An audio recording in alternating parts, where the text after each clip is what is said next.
Okay. Good evening all of you. వినిపిస్తుందా? Good evening sir. వినిపిస్తుంది sir. Okay okay. వినిపిస్తుంది sir. Good evening sir. Good evening all of you.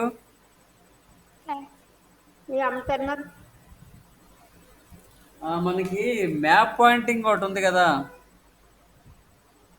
Map pointing ఒక question ఇస్తున్నాడు కదా. Okay sir.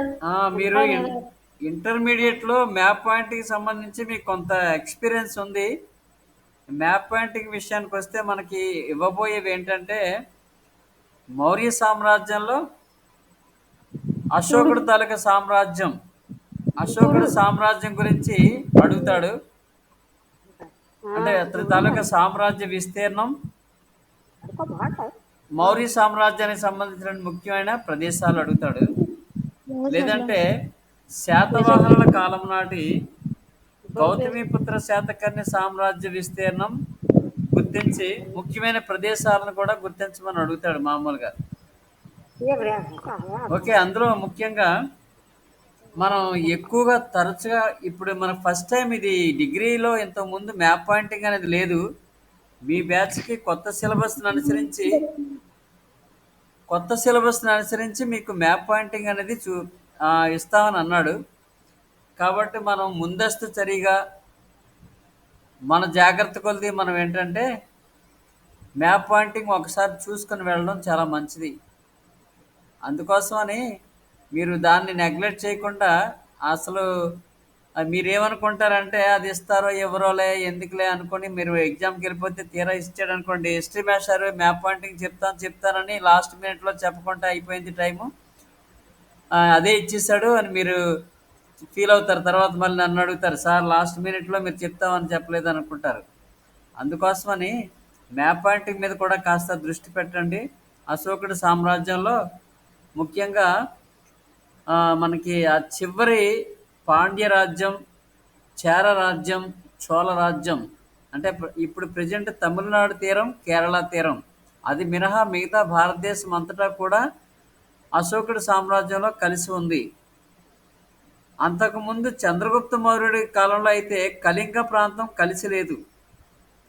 Kalinga ప్రాంతం అనేది అశోకుడు క్రీస్తుపూర్వం 261లో కళింగను జయించాడు కాబట్టి కళింగ రాజ్యం కూడా మౌర్య సామ్రాజ్యంలో కలిసి ఉంది. ఓకే. అయితే ఆ కళింగ మినహా మిగతా భారతదేశం అంతా కూడా చంద్రగుప్త మౌర్యుని కాలంలోనే మౌర్య సామ్రాజ్యంలో విలీనం చేయబడినట్టుగా మనకు తెలుస్తుంది. ఇప్పుడు మనకు 305 BCలో చంద్రగుప్త మౌర్యుడు సెల్యూకస్ను ఓడించి అక్కడ బెలూచిస్తాను, బెలూచిస్తాను, తక్షశిల, కాందహారు ఆ ప్రాంతాలను జయించేసి భారతదేశంలో కలిపేశాడు. అంటే ప్రజెంట్ పాకిస్తాన్ అని చెప్పుకుంటున్నటువంటి ప్రాంతం అంతా కూడా మౌర్య సామ్రాజ్యంలో కలిసే ఉండేది.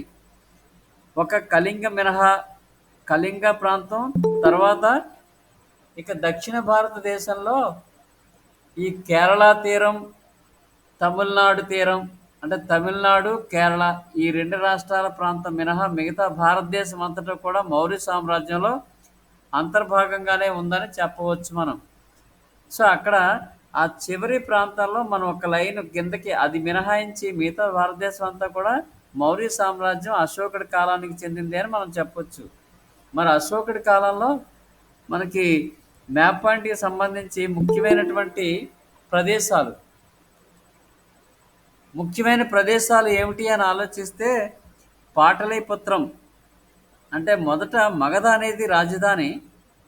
అజాతశత్రు కాలంలో పాటలీ గ్రామాన్ని కట్టించాడు గంగా, సోన్ నదుల మధ్య ప్రాంతంలో. అంతకుముందు గిరివ్రజపురం అని ఉండేది. ఒరిజినల్గా మగధకి 16 మహాజనపదాలు కాలంలో మగధ అనేది బలీయమైన రాజ్యం. ఆ మగధకి రాజధాని గిరివ్రజపురం.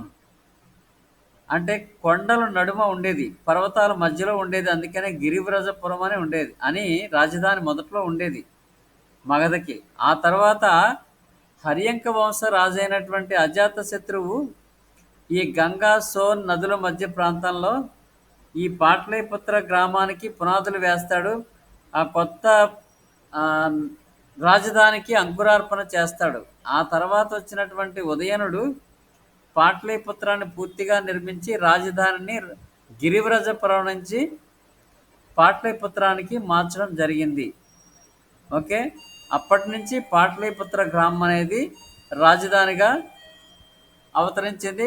గుప్తుల కాలం ఎండింగ్ వరకు పాట్లీపుత్రమే రాజధానిగా కొనసాగింది. ఒక్క 1 minute. Okay sir.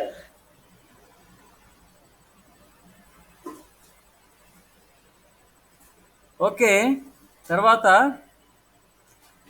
ఈ గిరివ్రజపురం అనేది మీరు ఎంతవరకు రాజధాని అని అనుకుంటున్నారంటే, మీరు ఆ గిరివ్రజపురం అని మనసులో పెట్టించుకునేది అదేదో గుప్తుల కాలానికి లేదా మౌర్యుల కాలంలో కూడా అదే గిరివ్రజపురమే రాజధాని అనుకోవద్దు. అది మగధకి షోడశ మహాజనపదాల కాలంలో మాత్రమే గిరివ్రజపురం. అజాతశత్రు కాలం నుంచి కూడా పాట్లీపుత్రం అని మనం గుర్తుంచుకోవాలి. ఆ తర్వాత హర్షవర్ధనుడు వచ్చిన తర్వాతే మళ్ళీ పాట్లీపుత్రం నుంచి కనోజుకి మార్చడం జరిగింది, కనోజు రాజధానిగా. ఓకే, అది మైండ్లో పెట్టుకోండి. ఆ తర్వాత ఢిల్లీ సుల్తాన్లు వచ్చిన తర్వాత, అంటే ఢిల్లీ సుల్తాన్లకు ముందు పృథ్వీరాజులు, అంటే పృథ్వీరాజు మీకు ఐడియా ఉంటుంది. ఎందుకంటే పృథ్వీరాజు మహమ్మద్ ఘోరీకి మధ్య తరైని యుద్ధాలు జరిగాయి కదా. ఆ తరైని యుద్ధాలు మీకు చాలా ఇంపార్టెంట్. తర్వాత కాలం నెక్స్ట్ సెమిస్ట్రీలో ఉంది అది. అంటే ఢిల్లీ అనేది చౌహాన్ రాజులు ఢిల్లీని కేంద్రంగా చేసుకొని పరిపాలించారు. ఆ ఢిల్లీ కేంద్రంగా పరిపాలించినటువంటిది మొఘల్ చక్రవర్తుల ఎండింగ్ వరకు ఢిల్లీయే రాజధాని. ఓకే, అంటే రాజధానులు ఎలా మారాయో చూడండి. షోడశ మహాజనపదాల కాలంలో గిరివ్రజపురం అనేది రాజధాని. హర్యంక వంశంలో అజాతశత్రు కాలం నుంచి పాటలీపుత్రం రాజధానిగా కొనసాగింది. అలాగే అప్పటి నుంచి మౌర్య చక్రవర్తులు, ఆ తర్వాత గుప్త చక్రవర్తులు కాలం, ఆ అంటే గుప్తుల ఎండింగ్ వరకు పాటలీపుత్రమే ప్రధాన రాజధానిగా అభివృద్ధి చెందింది. అదే కొనసాగింది రాజధానిగా అన్ని రాజవంశాలకి. అంటే ఈ మౌఖరి వంశస్థుల్లో గృహవర్మ చనిపోయిన తర్వాత హర్షవర్ధనుడు కనోజు రాజధానిగా మళ్ళీ పరిపాలన చేశాడు కాబట్టి కనోజు రాజధానిగా మళ్ళీ కొనసాగింది. ఎప్పటి నుంచి? హర్షవర్ధనుడి కాలం నుంచి కనోజు రాజధాని. అది ఎంతవరకు? ఢిల్లీ సుల్తానులు వచ్చే వరకు. బానిస వంశస్థులైనటువంటి బానిస వంశస్థుల్లో కుతుబుద్దీన్ ఐబక్ ఢిల్లీ సుల్తాన్ పరిపాలనకి ఆద్యుడు 1206లో. అతడు ఢిల్లీ నుంచే కేంద్రంగా పరిపాలన చేస్తాడు. అంతకుముందు చౌహాన్లు, పృథ్వీరాజ్ చౌహాన్ అని పేరు వినే ఉంటారు. పృథ్వీరాజ్ చౌహాన్, ఆ చౌహాన్ కాలం నుంచి ఢిల్లీ కేంద్రంగా వాళ్ళు పరిపాలన ప్రారంభించారు. అంటే కనోజ్ నుంచి ఢిల్లీకి మారింది. ఢిల్లీ నుంచి మళ్ళీ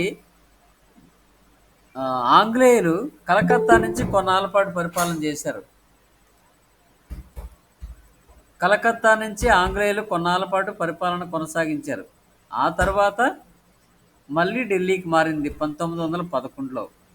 ఓకే, అంటే మొట్టమొదట గిరివ్రజపురం, భారతదేశం వరకు ఆలోచిస్తే గిరివ్రజపురం, తర్వాత పాట్లీపుత్రం, పాట్లీపుత్రం తర్వాత కనోజ్ కొన్నాళ్ళ రాజధానిగా కొనసాగింది. ఆ తర్వాత మళ్ళీ ఢిల్లీ కేంద్రంగా పరిపాలన కొనసాగింది.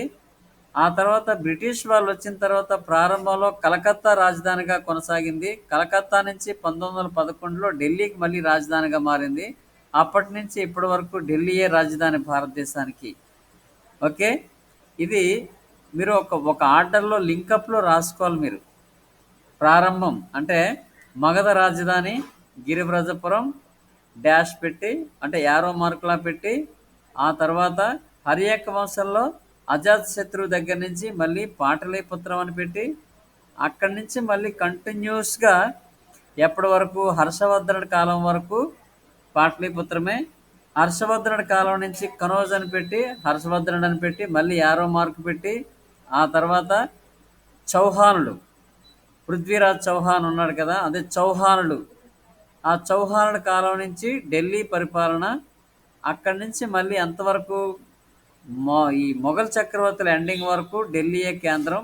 ఆ తర్వాత బ్రిటిష్ వాళ్ళు వచ్చిన తర్వాత మళ్ళీ కలకత్తాకు మారింది కొన్నాళ్ళ పాటే. అంటే 1857 సిపాయిల తిరుగుబాటులో చివరి మొఘల్ చక్రవర్తి రెండో బహదూర్ షా వరకు ఢిల్లీయే కేంద్రంగా కొనసాగింది. అక్కడి నుంచి ఆంగ్లేయులు మళ్ళీ కలకత్తా రాజధానిగా కొన్నాళ్ళు పరిపాలన చేశారు. 1858 నుంచి ఎంతవరకు 1911 వరకు కొనసాగింది. 1911 మళ్ళీ ఢిల్లీ కేంద్రంగా పరిపాలన సాగింది. ఇది రాజధానుల తాలూకా మీకు వివరణ. ఓకే, మరి మౌర్యులకు సంబంధించినటువంటి ముఖ్యమైన ప్రదేశాలు మనం ఆలోచిస్తే, మౌర్యుల కాలం నాటి ముఖ్యమైన ప్రదేశాలు మనం ఆలోచిస్తే మనకి కనిపించేవి ఏంటంటే, మౌర్య చక్రవర్తులు ప్రధానమైనటువంటి 5 కేంద్రాలుగా, అంటే 4 రాష్ట్రాలుగా సెపరేట్గా విభజించారు. అందులో 5వది కేంద్ర ప్రభుత్వం పాటలీపుత్రం. ముఖ్యంగా 5 ప్లేసులు ఇంపార్టెంట్. ఏంటంటే తక్షశిల అనేది ఒక రాష్ట్రం, రాసుకోండి. తక్షశిల అనేది ఒక రాష్ట్రం. ఉజ్జయిని అనేది మరొక రాష్ట్రం.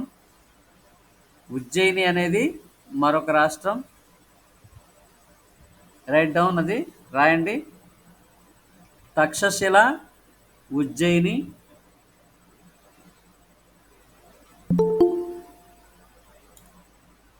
దక్షిణ భారతదేశంలో సువర్ణగిరి,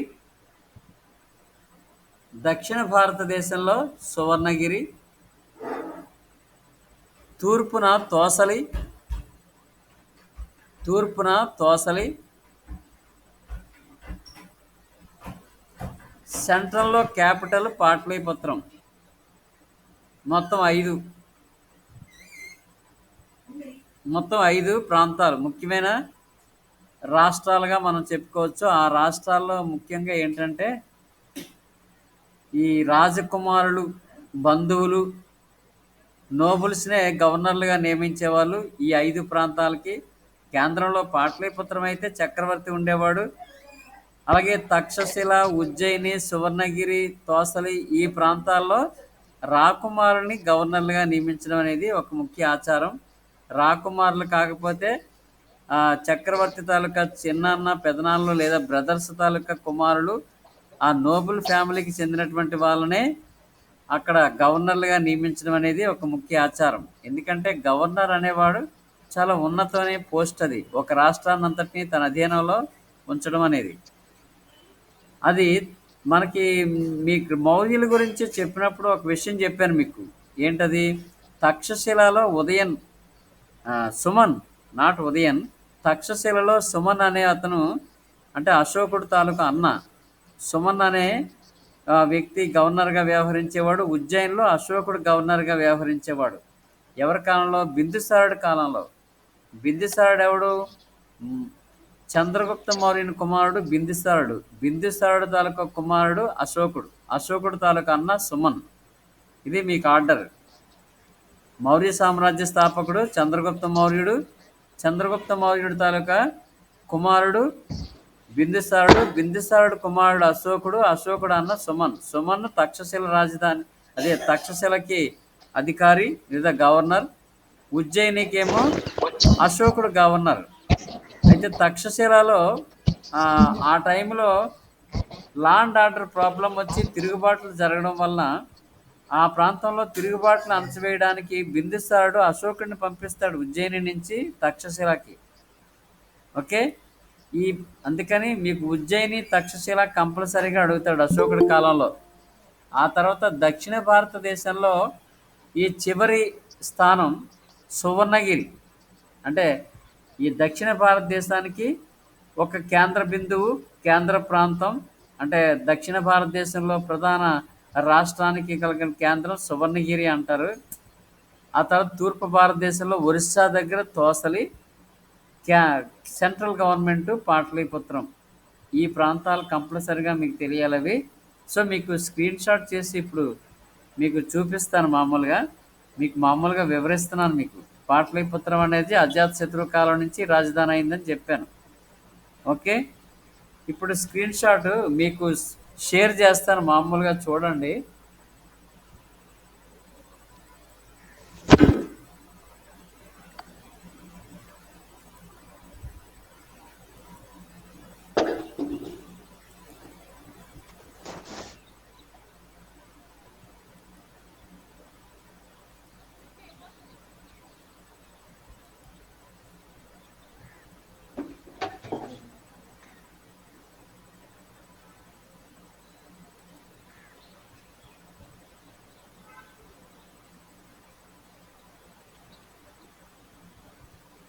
మీకు పొలిటికల్ మ్యాప్ కనిపిస్తుందా?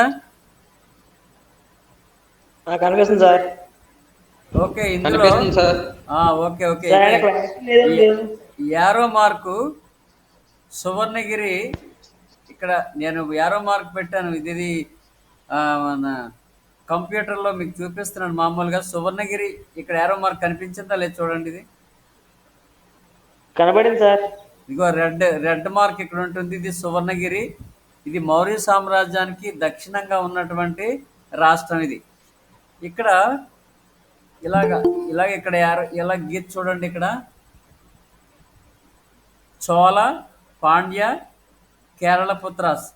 ఇది మాత్రం మౌర్య సామ్రాజ్యంలో అంతర్భాగం అయితే కాదు. ఇది సెపరేట్గా ఇండిపెండెంట్ దేశాలు.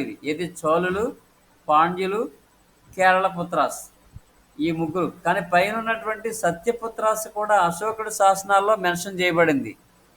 సత్యపుత్రాసు, కేరళ పుత్రాసు, చోళాసు, పాండ్యాస్ అని నలుగురు ఉంటారు. అంటే దక్షిణ భారతదేశంలో 4 రాజ్యాలు ఉన్నాయి. ఈ 4 రాజ్యాల్లో ప్రధానంగా ఈ చోళాసు, కేరళాస్ అంటే కేరళ పుత్రాస్ అంటుంది, అదే చారాస్ అని కూడా అంటారు. అలాగే పాండ్యాస్. ఇగో ఇలాగ మీరు ఇండియా మ్యాప్కి ఇలా గీసేస్తే ఈ కింద ప్రాంతం మాత్రం ఇది మౌర్య సామ్రాజ్యంలో అంతర్భాగం కాదు. అందుకనే ఇక్కడ మనం ఇలా గీస్తాం.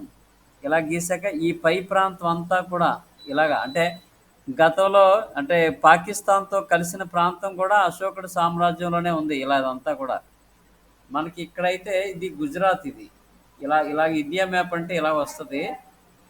ఇలాగా ఈ పై ప్రాంతం అంతా కూడా ఇది పాకిస్తాను, ఆఫ్ఘనిస్తాన్ ప్రాంతం కూడా అప్పుడు మౌర్య సామ్రాజ్యంలో కలిసే ఉండేది అనమాట ఇదంతా. కానీ ఇప్పుడు ఇండియా మ్యాప్ అంటే ఇక్కడే చూస్తాం. ఇలాగా ఇది గుజరాత్. ఇక్కడ యారో మార్క్ చూపిస్తున్నాం చూడండి. ఇలాగా ఇక్కడ ఇది గుజరాత్, ఇక్కడేమో మహారాష్ట్ర ఉంటుంది, ఇక్కడ గోవా ఉంటుంది, ఇలాగ ఇది కర్ణాటక ఉంటుంది, ఇది కేరళ. ఇలాగ యారో మార్క్ చూపించింది. ప్రెజెంట్ మ్యాప్ ప్రకారం అయితే ఇది కేరళ, ఇది కర్ణాటక, ఇలాగ ఇది మహారాష్ట్ర, ఇగో ఇది గుజరాత్ ఇలా ఉండేది. ఇక్కడ మళ్ళీ ఇది రాజస్థాన్. ఇలాగ ఈ ప్రాంతం రాజస్థాన్, థార్ ఎడారి. ఇది ఇలాగ పైకి వెళ్ళి ఇలా వెళ్తే ఇది జమ్మూ కాశ్మీరు, పంజాబ్, ఇవన్నీ కూడా. ఓకే, ఇగో ఇదంతా ఇది నేపాల్. ఇగో ఈ ప్రాంతం అంతా కూడా మౌర్య సామ్రాజ్యంలో అంతర్భాగమే. ఓకే, మన వాళ్ళు కొంతమంది ఏదో ఇంకా ఎంటర్ అవుతున్నారు. ఒక్కసారి మళ్ళీ బ్యాక్ వెళ్దాము.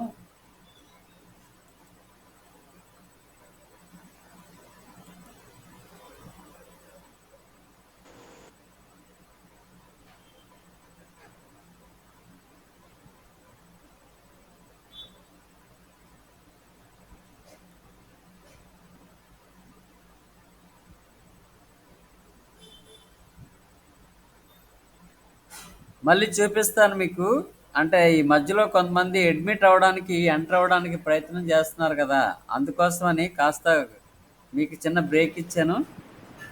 మళ్ళీ మీకు మ్యాప్ పాయింటింగ్ మళ్ళీ మీకు స్క్రీన్ షేర్ చేస్తాను. కానీ సో ఇది మౌర్య సామ్రాజ్యానికి సంబంధించి అశోకుడు సామ్రాజ్య విస్తీర్ణాన్ని గుర్తించి అందులో ముఖ్యమైన ప్రదేశాలు, ఈ దిగువ తెలిపిన ప్రదేశాలను గుర్తించండి అంటారు. అందులో ఏంటంటే సామ్రాజ్యాన్ని గుర్తించినందుకు 1 మార్కు ఉంటుంది. అందులో మెన్షన్ చేసిన ప్లేసెస్ని గుర్తించడానికి 4 మార్కులు ఉంటాయి. ఓకే, సామ్రాజ్యాన్ని గుర్తించడం చాలా ఈజీ. మౌర్య సామ్రాజ్యాన్ని గుర్తించడం ఎంత ఈజీ అంటే మనకి దక్షిణ భారతదేశంలో ఇప్పుడు మ్యాప్లో చూపించిన విధంగా మీకు స్క్రీన్ షేర్ చేశాను కదా, ఆ చివర కేరళ, తమిళనాడు ప్రాంతాన్ని మినహా మిగతాదంతా కూడా మౌర్య సామ్రాజ్యమే. ఇటుపక్క గుజరాత్, ఆ తర్వాత పక్కనున్న సింధు, బెలూచిస్తాన్, ఇప్పుడు ప్రజెంట్ పాకిస్తాన్ అనుకున్న ప్రాంతం కూడా అశోక సామ్రాజ్యమే. అలా పైన నేపాల్ నేపాలు అది కలుపుకొని బెంగాల్ వరకు మనకి ఇటుపక్క నుంచి ఇలాగ మొత్తం భారతదేశం అంతా కూడా మౌర్య సామ్రాజ్యంలో విలీనమయ్యే ఉంటుంది. అంటే మ్యాప్ పాయింటింగ్లో మౌర్య సామ్రాజ్యాన్ని గుర్తించడం ఈజీయే, కాకపోతే ఆ ప్లేసులు గుర్తించడం కాస్త మీరు జాగ్రత్తగా చూసుకోవాలి. ఏంటి, సువర్ణగిరి ప్లేస్ ఒకటి, తోసలి ఒకటి, పాటలీపుత్రం ఒకటి, తక్షశిల, ఆ తర్వాత ఉజ్జయిని, ఈ ప్రాంతాలు కాకుండా ఇంకా మధుర ఒకటి, సారనాథ్ ఒకటి, బుద్ధగయ ఒకటి, ఇవి కూడా ఇంపార్టెంటే. అంటే అదనంగా మీరు గుర్తుంచుకోవాల్సిన ప్లేసులు ఇంకొక 3-4 ఉన్నాయి.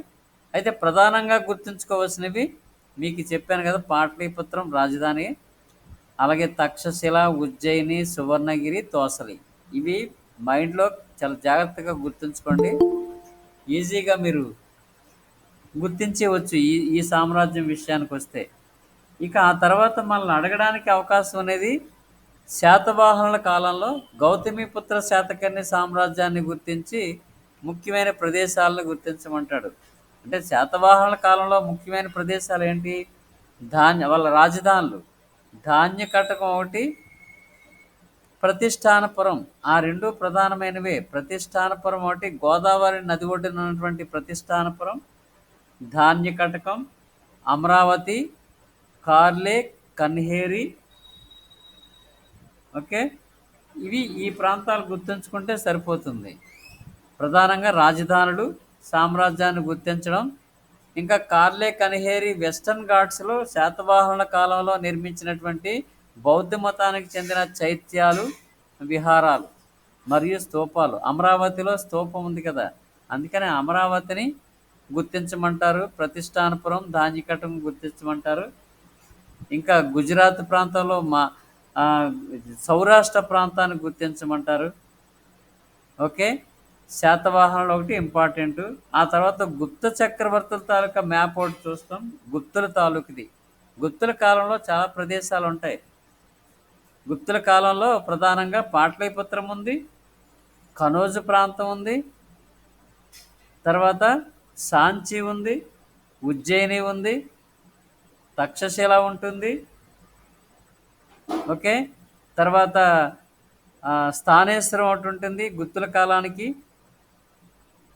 ఉజ్జయిని ఎలాగో ఉంటుంది.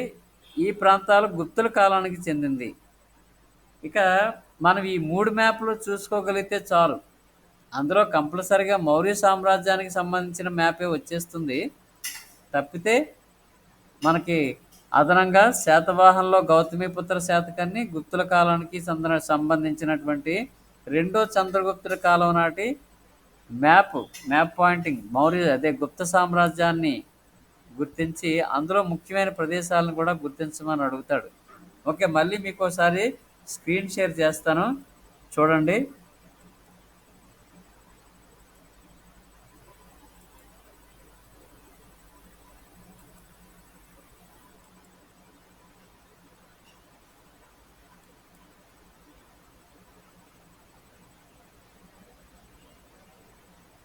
ఓకే, ఇక్కడ మీరు జస్ట్ ఇలాగా పెన్సిల్తో ఇలా గీసేస్తే సరిపోతుంది సింపుల్గా. ఇక్కడ చోళ, పాండ్య, కేరళ ఉన్నారు కదా, ఇగో ఈ వేరే కలర్లో కనిపిస్తుంది. ఇది మౌర్య సామ్రాజ్యంలో అంతర్భాగం కాదని చెప్పాను. దానిపైన ఉన్నటువంటి సత్యపుత్రాస్ అని మీకు అడిగారు అనుకోండి, ఇక్కడ రెడ్ మార్క్ ఉంది, ఇది సత్యపుత్రాస్, ఇది మౌర్య సామ్రాజ్యంలో అంతర్భాగమే. దీనిపైనే సువర్ణగిరి అని ఉంది. సువర్ణగిరి కూడా మౌర్య సామ్రాజ్యంలో ఒక రాష్ట్రం. ఇక ఆ కాలం నాటి ముఖ్యమైన ప్రదేశాలు ఏం చెప్పాను, ఇంకా ఉజ్జయిని చెప్పాను. ఉజ్జయిని ఇగో ఇక్కడ యారో మార్క్ చూపిస్తున్నాను మీకు, ఇది ఉజ్జయిని ప్రాంతం. ఇక ఆ తర్వాత తక్షశిల, ఢిల్లీకి పైన ఇంచుమించుగా పాకిస్తాను, ఆఫ్ఘనిస్తాన్ దగ్గరలో తక్షశిల అని పైన కనిపిస్తుంది మీకు. ఈ పైన ఇంకా గాంధార ప్రాంతం, అంటే మనకి గాంధార శిల్పకళ గురించి చెప్పాను ఒకసారి. కనిష్కుడి కాలంలో గాంధార శిల్పకళ మీకు ఇంతకుముందు వివరించాను కదా, ఇది గాంధార ప్రాంతం. దీనికంటే ఇంపార్టెంట్ తక్షశిల. ఇది ఈ తక్షశిల అడుగుతాడు. ఆ తర్వాత మధుర అడుగుతాడు, అడగడానికి ఛాన్స్ ఉంది. మధుర, ఇక్కడ ఉజ్జయిని, ఇక్కడ సారనాథ్. సారనాథ్ ప్రాంతం దేనికి ప్రసిద్ధి? సారనాథ్ అనేది ప్రాచీన కాలంలో చాలా ప్రసిద్ధి చెందిందే. సారనాథ్ అనేది బుద్ధుడు జ్ఞానోదయం అయిన తర్వాత సారనాథ్లో మృగదావనంలో డీర్ పార్క్లో మొట్టమొదట తన ఆర్య సత్యాల గురించి తన 5 శిష్యులకి మొట్టమొదటి బోధన చేస్తాడు సారనాథ్లో. అందుకని ఈ సారనాథ్ ఒకటి అంటే ఏ మ్యాప్ అడిగినా సారనాథ్కి ఒక ఇంపార్టెన్స్ ఉంది. బుద్ధుడు తొలి సందేశం, బుద్ధుడు జ్ఞానోదయం పొందిన తర్వాత తొలి సందేశం డీర్ పార్క్లో, సారనాథ్లో, డీర్ పార్క్లో. కాబట్టి సారనాథ్ గుర్తుంచుకుంటారు. ఇక కపిలవస్తు, బుద్ధుడు తాలూకా ఒరిజినల్ రాజ్యం. కపిలవస్తు నగరానికి చెందినవాడే కదా బుద్ధుడు. అందువల్ల కపిలవస్తు ఒకటి. ఇక్కడ ఈ తామ్రలిప్తి అనేది ఓడరేవు. ఎందుకని మంచిది? మామూలు చూడండి, ఇది తామ్రలిప్తి అనేది తూర్పు భారతదేశంలో బంగాళాఖాతానికి ఆనుకొని ఉన్నటువంటి ఈ తామ్రలిప్తి అనేది ఆ కాలంలో ప్రసిద్ధమైనటువంటి ఓడరేవు. షోడశ మహాజనపదాల దగ్గర నుంచి తామ్రలిప్తి అనేది ఒక ఓడరేవు. తర్వాత తోసలి అన్నాను కదా తూర్పు భారతదేశంలో, ఇది తోసలి అంటే కళింగ దగ్గరలో ఉంటుంది తోసలి అనేది. ఓకే, ఇది పాటలీపుత్రం. ఇది పాటలీపుత్రం. ఇక్కడ స్టార్ గుర్తులో ఉంది పాటలీపుత్రం. ఇది కంపల్సరీగా అడుగుతాడు. సారనాథ్ అడుగుతాడు, కపిలవస్తు గుర్తుంచుకుంటారు, మధుర, తక్షశిల, ఉజ్జయిని, ఇంకోటి ఇంపార్టెంట్ సువర్ణగిరి, సత్యపుత్రాస్. ఈ ప్లేసులు గుర్తుంచుకుంటే మౌర్య సామ్రాజ్యానికి సంబంధించి ఏ ప్లేస్ అయినా పెట్టవచ్చు. మీకు మామూలుగా సెపరేట్గా ఇంకొక ఖాళీ మ్యాప్లో ప్లేసులు గుర్తించి మీకు వాట్సాప్లో మీకు పోస్ట్ చేస్తాను. ఇక్కడ ఏంటంటే మామూలుగా మీకు వివరిస్తున్నాను. మౌర్య సామ్రాజ్యం, అశోకుడి సామ్రాజ్యాన్ని గుర్తించడం అంటే చాలా ఈజీ. ఇగో ఇది మాత్రం ఇలా గీసేయడమే, ఈ చివరిలో ఈ ప్రాంతాన్ని మినహాయించడమే. ఏది? ఆ చోళ, కేరళ, పుత్రాస్, పాండ్యాస్. మిగతాదంతా కూడా భారతదేశమే కాబట్టి ఇలాగ ఇక్కడ గుజరాత్ నుంచి ఇలా పైకి ఇలా గీసేస్తాం. ఇలాగ నేపాల్ కలుపుకొని ఇలా గీసుకొచ్చేస్తాం మనం. ఓకే, ఇది మౌర్య సామ్రాజ్యం. ఓకే,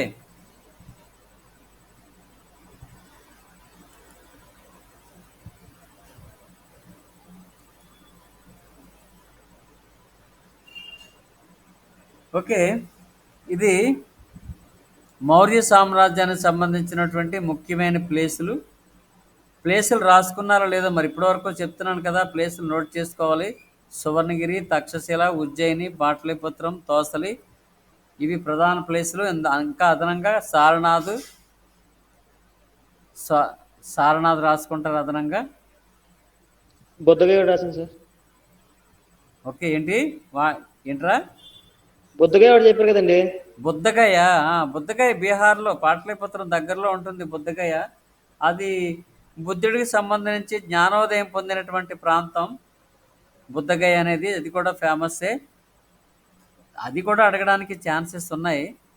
సో అది కూడా మీకు గుర్తించి మీకు దీంట్లో వాట్సాప్లో పెడతానులేండి. ఒకసారి మీరు జాగ్రత్తగా, మీ ఖాళీ మ్యాప్లు మార్కెట్లో దొరుకుతాయి సింపుల్గా. ఒక 5 రూపాయలు ఇస్తే మీకు బహుశా నాకు తెలిసి ఒక 10 మ్యాప్లు ఇస్తాడు భారతదేశ పటం. ఆ 10 మ్యాప్లు మీరు ప్రాక్టీస్ చేయడమే. జస్ట్ ఇలా గీయడం, ఆ ప్రాంతాలు గుర్తించడం చాలా ఈజీ. అది బద్దకించామంటే మార్కులు అనవసరంగా పోతాయి.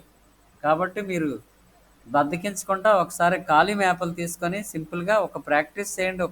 ఒక అరగంట సేపు ప్రాక్టీస్ చేయండి, మీకు ఈజీగా తెలిసిపోతాయి. ఓకే, అయితే మనం ఇంకోటి అన్నీ ఎస్ఏ క్వశ్చన్లు, షార్ట్ నోట్లు అన్నీ డిస్కస్ చేసాం. మీకు ఇచ్చినటువంటి కొత్త సిలబస్ ప్రకారం ఆబ్జెక్టివ్ బిట్స్ 15 మార్కులకి అని చెప్పాడు. మరి 15 మార్కుల ఆబ్జెక్టివ్ సంబంధించి మీకు ఈ సింధు నాగరికత కాలం నుంచి మీకు చాలా వరకు కవర్ చేశాను. అంటే డైరెక్ట్గా డిక్టేట్ చేసినవి కొన్ని ఉన్నాయి. ఇంకా డైరెక్ట్గా డిక్టేట్ చేయకుండా ఎస్ఏలు చెప్పినప్పుడు షార్ట్ నోట్లు చెప్పినప్పుడే మీకు కొన్ని వివరించాను. అవి రాసుకున్నారో లేదో తెలియదు కానీ నాకు తెలిసి ఆ, కనిష్కుడి కాలం వరకు కూడా మీరు కొన్ని ఇంపార్టెంట్ పాయింట్స్ బిట్స్ వైజ్లో రాసుకున్నారు మీరు. గాంధార శిల్పకళని పోషించినది ఎవరు? ఉదాహరణకి కనిష్కుడు. గాంధార శిల్పకళ ఎవరి ప్రభావంతో ఏర్పడింది? అదే గాంధార శిల్పకళ రూపొందింది గ్రీకు, రోమన్, భారతీయ శిల్పకళాకారులు. గ్రీకు, రోమన్, భారతీయ శిల్పకళాకారులు కలిసి రూపొందించింది ఈ గాంధార శిల్పకళ. ఇంకా ఇది హైబ్రిడ్ టైప్ ఆఫ్ ఇది బుద్ధిస్ట్, అంటే బుద్ధుడిని మొట్టమొదటిసారి మానవ రూపంలో శిల్పాలు చెక్కినటువంటి ప్రాంతం గాంధార. అంటే బుద్ధుడిని మానవ రూపంలో శిల్పంగా చెక్కిన ప్రాంతం ఏది, లేదా ఏ శిల్పకళలో మొట్టమొదటిసారి బుద్ధుడిని దేవుడిగా రూపొందించారు మనిషి రూపంలో? గాంధార శిల్పకళ. ఓకే. కనిష్కుడు. సిల్క్ రూట్ అనేది, సిల్క్ రూట్ ఎవరి కాలంలో అభివృద్ధి చెందింది అంటే చైనా నుంచి ఐరోపా దేశాలకి సిల్క్ ఎగుమతి దిగుమతుల ద్వారాగా ఈ మధ్య సెంట్రల్ ఆసియా నుంచి సిల్క్ రూట్ అనేది ఉండేది. దాని పేరే సిల్క్ రూట్, చైనా నుంచి ఐరోపా వరకు. దానివల్ల ఎక్కువగా లబ్ధి పొందినటువంటి దేశం ఏది? ఎవరి రాజ్యం? కనిష్కుడు. కుషాన్లో గొప్పవాడు కనిష్కుడు. కనిష్క శాఖ 78 ఏడి, క్రీస్తు శకం 78 ఏడి నుంచి శక సంవత్సరం ప్రారంభమైంది. కనిష్కుడు కనిష్కుడి ఆస్థానంలో ప్రధానంగా మీరు గుర్తుంచుకోవాల్సినటువంటి ముఖ్యమైన కవులు. పార్శ్వుడు అనేవాడు ఒక బౌద్ధ పండితుడు.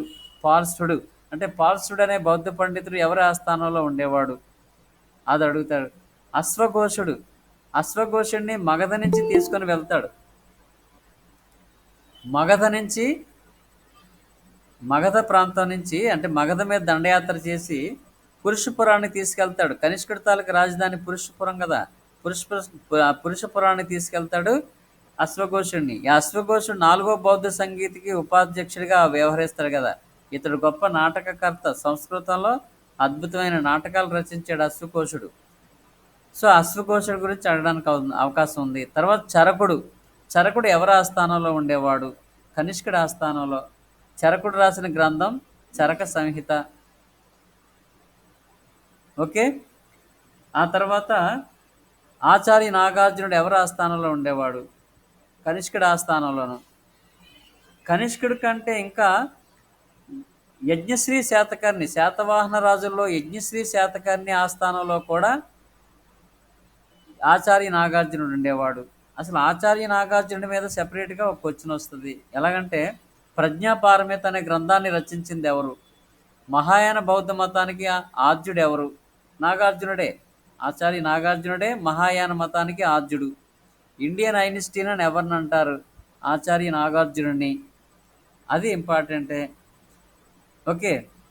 తర్వాత సుహృల్ లేఖ అనే గ్రంథాన్ని రచించింది ఎవరు? ఆచార్య నాగార్జునుడు. తర్వాత నాగార్జున కొండ మీద శ్రీపర్వతంపై ఒక విహారాన్ని కట్టించినటువంటి శాతవాహన రాజు ఎవరు? యజ్ఞశ్రీ శాతకర్ణి. సముద్రాధిపతి అనే బిరుదు ఎవరికి కలదు? యజ్ఞశ్రీ శాతకర్ణికి. త్రిసముద్ర తోయ పీతవాహన అనే బిరుదు ధరించిన శాతవాహన రాజు ఎవరు? గౌతమిపుత్ర శాతకర్ణి. ఏకబ్రాహ్మణ అనే బిరుదు ధరించిన వాడెవరు? గౌతమిపుత్ర శాతకర్ణి.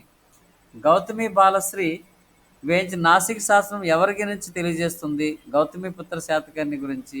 నానాఘాట్ శాస్త్రం ఎవరి గురించి తెలియజేస్తుంది? మొదటి శాతకర్ణి గురించి. స్త్రీలకు అత్యధిక గౌరవం ఇచ్చినటువంటి రాజవంశం ఏది? శాతవాహనులు. మొట్టమొదట ఆంధ్ర అనే శబ్దం దేనిలో కనిపిస్తుంది? ఐతిరేయ బ్రాహ్మణంలో. ఆంధ్ర అనే శబ్దం ఫస్ట్ కనిపించింది ఎక్కడంటే ఐతిరేయ బ్రాహ్మణంలో. ఐతిరేయ బ్రాహ్మణం దేనికి అనుబంధంగా రాయబడింది? ఋగ్వేదానికి అనుబంధంగా రాయబడింది. శతపథి బ్రాహ్మణం ఏ వేదానికి అనుబంధంగా రాయబడింది? యజుర్వేదానికి అనుబంధంగా రాయబడింది. ఇవన్నీ మీకు ఎస్ఏలు తర్వాత షార్ట్ నోట్లు చెప్పినప్పుడు మీకు వివరించాను. మీరు దాన్ని అంటే ఆ ఎస్ఏలోని దీంట్లోనే ఉంటాయి. ఇంకా లేదంటే మీకు మరో క్లాస్ తీసుకొని సపరేట్గా ఇంపార్టెంట్ బిట్స్ మీకు కొన్ని రాసి పెడతాను. మీరు కూడా కొన్ని నోట్ చేసుకోండి. ఇలాగ ఇప్పుడు నేను చెప్పిన పాయింట్స్ మీరు అదనంగా మీరు రాసుకోలేనివి ఏమైనా ఉంటాయి కొన్ని పాయింట్స్. అవి గుర్తించి ఇప్పటికిప్పుడు కొన్ని నోట్ చేసుకోండి నేను చెప్పిన విషయాలు. లేదంటే మళ్ళీ ఆబ్జెక్టివ్ 15 మార్కుల్లో మనకి 14, ఒకటి పోయినా పర్లేదు కానీ 14 మార్కులు మనం తెచ్చుకోవాలి దాంట్లో. ఓకే, రేపు మిగతా మ్యాప్ పాయింట్కి సంబంధించి మీకు వివరణ ఇస్తాను మీకు. Okay, thank you for listening and coming to the class. Okay, class ముగిస్తున్నాను. Okay sir, thank you sir. Okay.